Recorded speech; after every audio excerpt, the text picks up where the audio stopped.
ভাইরে ভাই, অনূর্ধ্ব ১৯ এশিয়া কাপের ফাইনালে পাকিস্তান এইটা কি করলো? ভারতকে ১৯১ রানে হারালো মানে পাকিস্তান।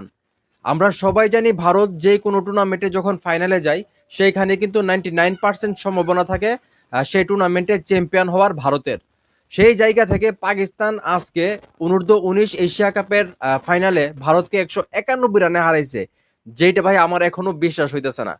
যেখানে পাকিস্তান দল প্রথমে ব্যাটিং করেন এবং তারা কিন্তু ৩৪৭ রানে ৮ উইকেট হারায়, মানে ৫০ ওভার খেলে তাদের রান সংগ্রহ হয় ৩৪৭। যেখানে ভারতীয় দল ব্যাটিংয়ে নামেন এবং তারা কিন্তু মাত্র ১৫৬ রানে অল উইকেট হারায়। ভাইরে ভাই, তারা ৫০ ওভার খেলতে পারে নাই, তারা মাত্র ২৬ ওভার ২ বল খেলে তাদের রান সংগ্রহ হয় ১৫৬ রান এবং তারা কিন্তু অল উইকেট হয়ে যায়।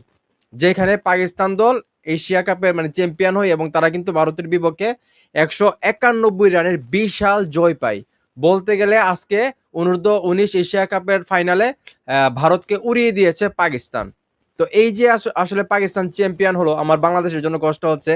হয়তো বা আজকে আমরা চ্যাম্পিয়ন হইতে পারতাম, আমাদের কপাল খারাপ, আমরা আহ, পাকিস্তানের কাছে হেরে সেমিফাইনাল থেকে বাদ পড়ে গেছি। তো এখন এই মুহূর্তে যারা আমার এই ভিডিও দেখতেছেন, এই যে পাকিস্তান দল আজকে চ্যাম্পিয়ন হলো, তারা কি আসলে এই জয়টা বা চ্যাম্পিয়ন হওয়াটা ডিজার্ভ করে? আপনাদের কি মনে হয় সেটা অবশ্যই কমেন্ট করে জানাবেন। ভিডিওটা ভালো লাগলে অবশ্যই শেয়ার করবেন।